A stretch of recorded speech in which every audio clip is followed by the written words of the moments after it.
aprobó en la Cámara de Diputados de manera bastante acelerada la propuesta que ha sido, la iniciativa que ha sido llamada Plan B de reforma electoral enviada por el presidente Andrés Manuel López Obrador. Diferentes especialistas han hecho una evaluación de lo que contiene. Se trata de reformar 457 artículos de distintas leyes y pues han lanzado la advertencia de la afectación que esto podría tener para la operación, la buena operación del Instituto Nacional Electoral.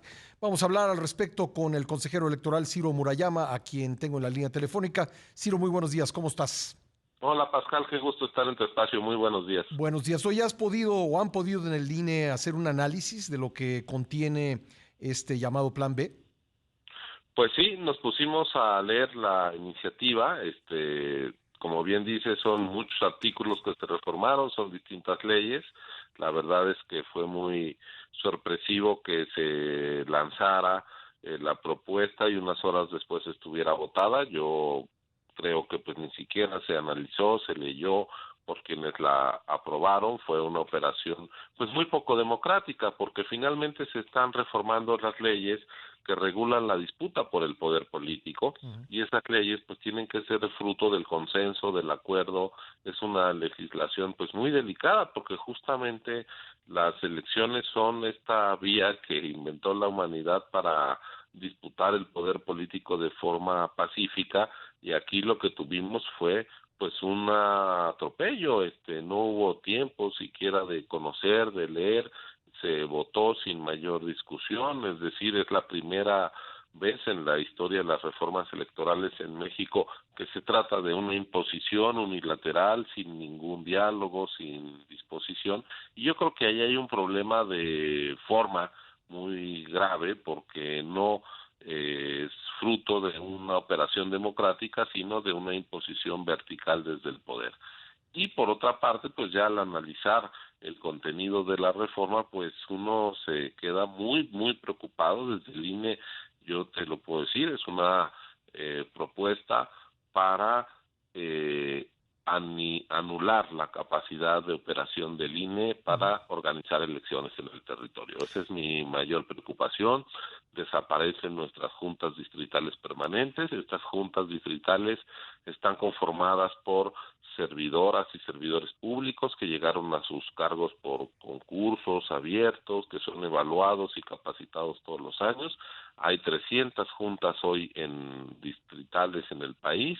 Ahí es donde se hace el trabajo de coordinar los módulos, donde todos los días decenas de miles de personas tramitan su credencial para votar, donde se actualiza la cartografía electoral para que cada que crece alguna colonia, algún asentamiento, se pueda hacer el trabajo para credencializar, O sea, no para tienen chamba nada tener... más cada 3 años, por decirlo No, es directamente.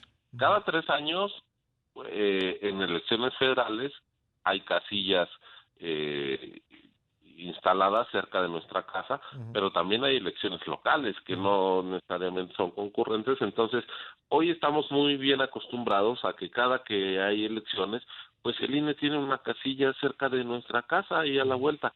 Y eso no es fruto de la casualidad ni es un milagro, es porque hay un trabajo permanente de estar actualizando la cartografía electoral, recorriendo todo el territorio del país para saber dónde está la escuela, el kiosco, la plaza donde vamos a instalar las casillas. Estamos actualizando el padrón todos los días, y eso se opera desde esas 300 juntas distritales que ahora van a desaparecer. Entonces, se está poniendo en riesgo la celebración de las elecciones como la conocemos. Están mandando a la calle, están despidiendo a los profesionales del servicio profesional electoral, que son quienes han desde hace 30 años hecho posible todos los cambios políticos que hay en nuestro país, las elecciones competidas, la alternancia, que los votos se cuenten bien, esta estructura profesional electoral que está a lo ancho y a lo largo de todo el territorio, es lo que están desapareciendo. Entonces, pues es cortarle al INE los brazos, las piernas, la capacidad de operación. ¿Quién, de acuerdo con esta propuesta, quién haría ahora este trabajo si se aprueba este plan B? No, pues este gobierno que combatió el outsourcing está haciendo una especie de outsourcing electoral. Cada 3 años habría que salir a contratar a gente que ni conoce el territorio, en fin, tampoco está claro, ¿no? Es yo creo que es un plan B chica, un plan V, un plan de venganza contra el INE, contra esta institución que tanto ha beneficiado incluso a quienes están hoy en el poder, porque si lo están es gracias a las casillas, a las elecciones que ha organizado este servicio profesional electoral que ellos están lastimando de una forma muy irresponsable. Ya no te digo que estén comprometiendo las elecciones íntegras, equitativas, parejas, están comprometiendo incluso la instalación de casillas, están poniendo en riesgo que tengamos elecciones. Esa es la Sí. gravedad de la operación Me política queda, en este autoritaria. bloque me queda, Ciro, un minuto. Después te voy a pedir que me esperes, por favor, un momentito para preguntarte algo más, pero nada más para concluir con este tema. Si esto se aprueba, entonces uno de los riesgos es que en la próxima elección no nos encontremos la casilla donde estamos acostumbrados a ir a votar. Si se aprueba esta elección, lo que el INE va a hacer es tener que despedir a la gente que hace las elecciones. Así de grave es el problema. Bueno, le agradezco mucho al consejero electoral del INE, Ciro Murayama, que me haya esperado en la línea para continuar esta conversación. Ciro, algo que se destaca mucho en pues los primeros análisis de esta iniciativa de reforma es que le van a quitar al instituto la capacidad de sancionar a candidatos que violen la ley haciendo actos anticipados de campaña. De acuerdo con el análisis que ustedes han hecho en el INE, ¿qué es lo que podría pasar? Mira, en efecto, se trata de una reforma que de alguna manera amplía la posibilidad de violar la ley sin que tenga consecuencias. Ya dices tú, puede incluso haber candidatos o aspirantes a candidaturas que estén violando la ley sin que ello tenga consecuencias. Y te doy otro ejemplo.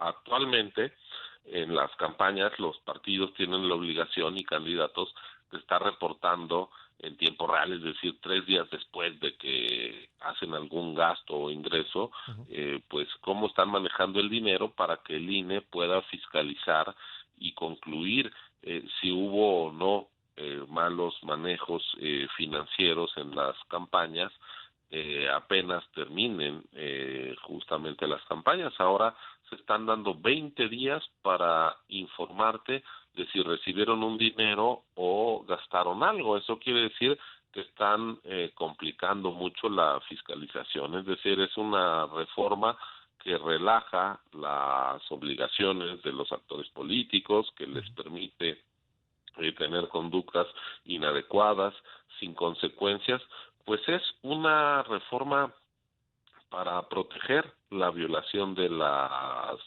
leyes, es una reforma para debilitar la rendición de cuentas, es una reforma inspirada desde quien no quiere apegarse a las reglas del juego democrático, es una reforma que no salió del consenso, que no salió de la deliberación pública, es una reforma inspirada e impuesta desde el poder para perpetuarse en el poder.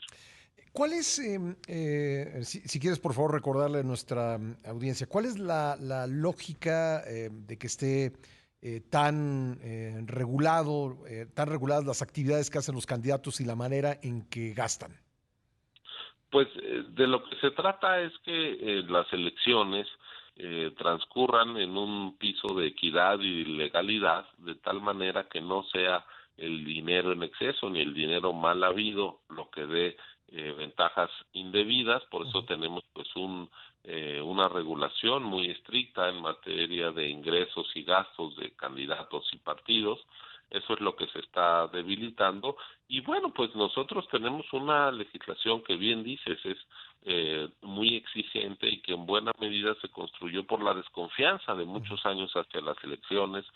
Se obligó a los gobernantes, a diferencia de otros países, a no intervenir en las elecciones, en buena medida porque fue el reclamo que hizo López Obrador cuando era un candidato de oposición, de que el presidente no interviniera, le gritó cállate, chachalaca, a Vicente Fox cuando Fox decía que no había que cambiar de caballo a la mitad del río, y bueno, todo el mundo vimos que pues sí, fue un intento de Fox para favorecer al candidato de su partido, pero ahora justamente estamos ante la evidencia de un presidente que ha intervenido en todos los procesos electorales, atacando a los candidatos de oposición, tratando de favorecer a los suyos, incluso en la revocación de mandato, pues él la promovió cuando era un ejercicio ciudadano, le llamaron ratificación, el Tribunal Electoral confirmó que en el 80% de las conferencias mañaneras se hizo alusión política, propaganda gubernamental. Entonces las reglas que ellos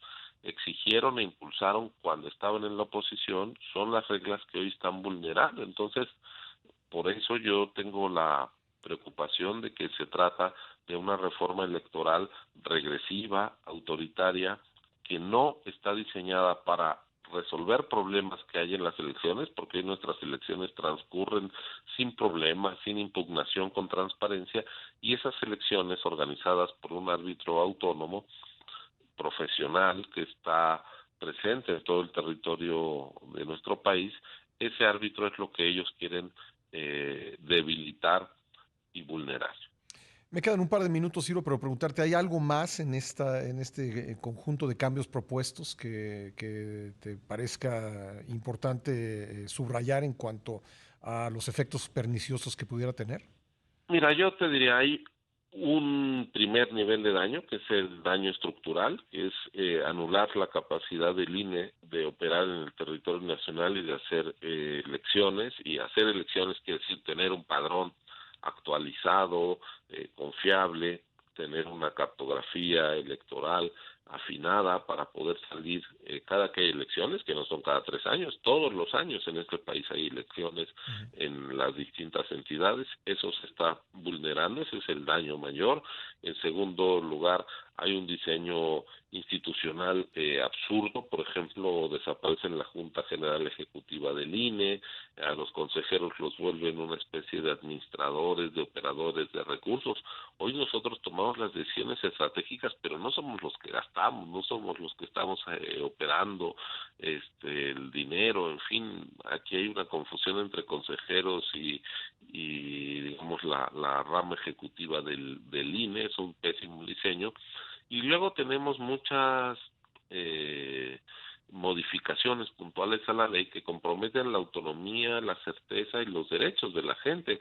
Por ejemplo, ahora dicen que se puede votar sin credencial para votar. Caray, el primer gran reto después de aquella sucia elección de 1988 fue tener un padrón confiable y que la gente votara con una credencial única que nos identificara a todos. Bueno, ahora dicen que puede ser con pasaporte, con matrícula consular, empiezan a hacerlo en el extranjero, empiezan a atentar contra la autonomía del INE. Ahora resulta que la Secretaría de Relaciones Exteriores nos va a decir quién puede votar y quién no fuera de nuestro país, es decir, el propio gobierno y no una autoridad autónoma como el INE.